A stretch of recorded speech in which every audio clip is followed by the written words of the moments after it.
So we didn't get the big slam I thought we would, but it is still a proper December winter. And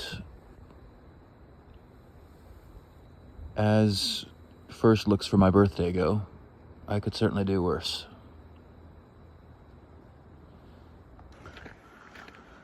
I have never been able to drive, ever. Learning how to drive is one of those things that just probably won't ever happen. There are too many factors that cause me to have a shutdown, a meltdown. Every time I get behind the wheel, my mind freezes up.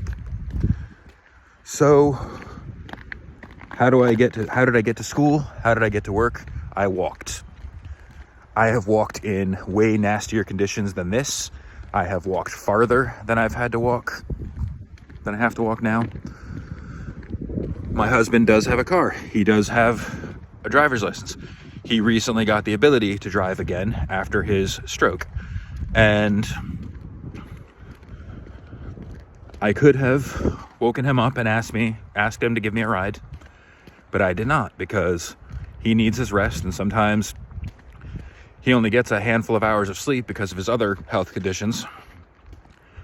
But he also has a job where it's kind of necessary for him to be well rested. And so unless it was extremely slippery out, unless the conditions were really nasty, I prefer to keep walking, because I would rather remain at my highest level of functioning, because what's going to happen if he can't drive?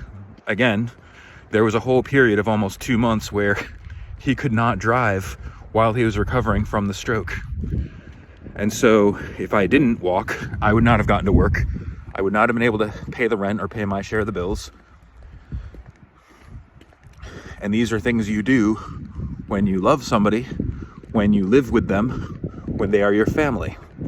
This is a concept that Andy is choosing not to accept. I don't know about every detail of his life, that's true, but based on all the videos and all the recordings he has posted, it's pretty plain to me that he has received way too much support from people like his aunt, who, if I'm understanding some of the recordings, his aunt is one of the people that kind of emotionally and physically abused his father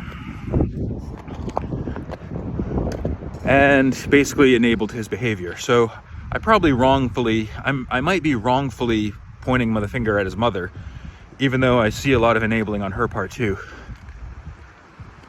But all I know is that poor man Joe did not have a very good family growing up, and his son is a complete asshole. Let me get across this bridge and I'll continue. It's pretty windy out here, and to use a very technical meteorological term, because I know how much Andy Ditch loves meteorology, it is freezing balls out here. Now there's a proper snowman. That is 100% effort right there.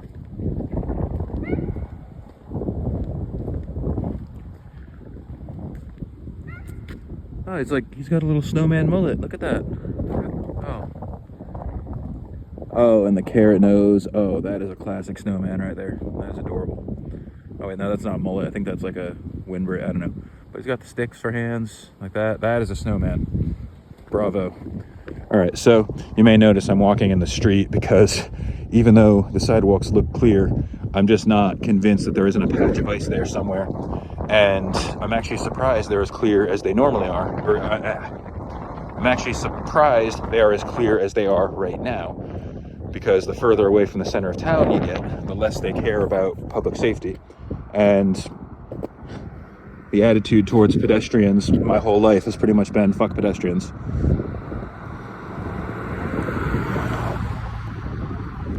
So yeah, this early in the morning, while the street is relatively clear of traffic, I would rather walk in the street. But Andy, I've had to walk to work in way worse conditions than this. So let me tell you a story about my early 20s when I worked at the airport. Now, this was in Burlington, Vermont. and I was renting a room in this house on the border of Colchester. Now, I don't expect you to magically know the topography of Burlington, Vermont, but suffice it to say, that was quite a hike from there to the airport. And the sidewalks were piled so high with snow because the city didn't think that certain parts of the sidewalk needed to be shoveled or plowed. Because again, when you're surrounded by the majority, when the majority of the population drives everywhere, they don't care about one or two people needing the sidewalk that they pay taxes for.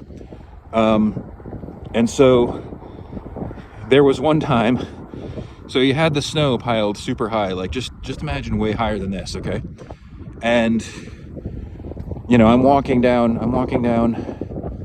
towards the center. I'm walking towards Burlington, and the sidewalks are mainly clear a little ways past the high school, and all of a sudden they stop. Like, they plowed the sidewalks up into a point, and then right before the Catholic monastery, or whatever the hell that thing was called, the big church-like thing where the Bishop of Vermont resides, they stopped plowing, they stopped shoveling, and the snow was piled way too high on the curb for me to safely climb over it and walk in the street. So I had to walk back quite a ways and lose time getting to work.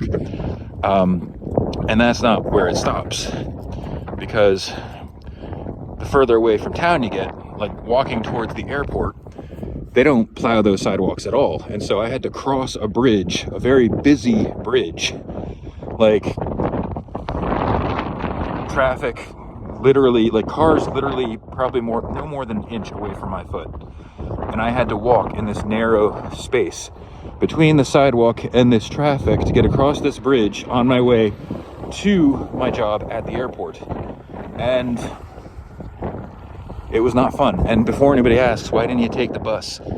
Buses are not and have never been free.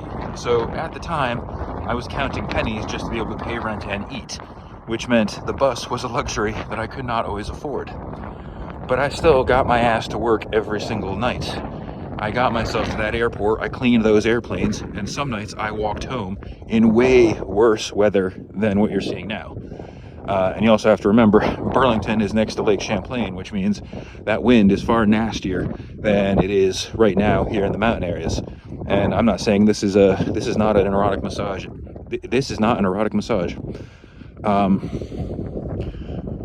My point being, Andy, is that I have all the same problems you have, and I still manage to get my ass to work every day. And I still manage to not be a burden on my family. And probably a huge part of that was putting other people before me, not making the lives of people like my sister miserable. I mean, I have never driven a day in my life. Learning to drive probably will never happen for me outside of GTA 6, if that ever comes. But where would I be now if I said, well, I can't drive to work, and I can't walk to work because I'm in so much danger, and I don't have a sense of stranger danger. Somebody might pull up next to me and offer me some candy, and I don't know social skills. And so I'm gonna get in that van and take that candy. And then I'm gonna yell at the candy driver, "You're abusing me." But you know what? I hope your little group home situation works out for you. Although the way things are going, you're far more likely to find police officers that won't be quite as accommodating. And who knows? But yeah, I know it's ironic of me to say this. I do say treat each other with dignity and respect, but I say each other. I don't say treat one person with respect, but don't expect to be treated that way in return. And Andy, you don't treat enough people with respect to be deserving of the respect that you're treated with. So I end this most sincerely. Treat each other with dignity and respect.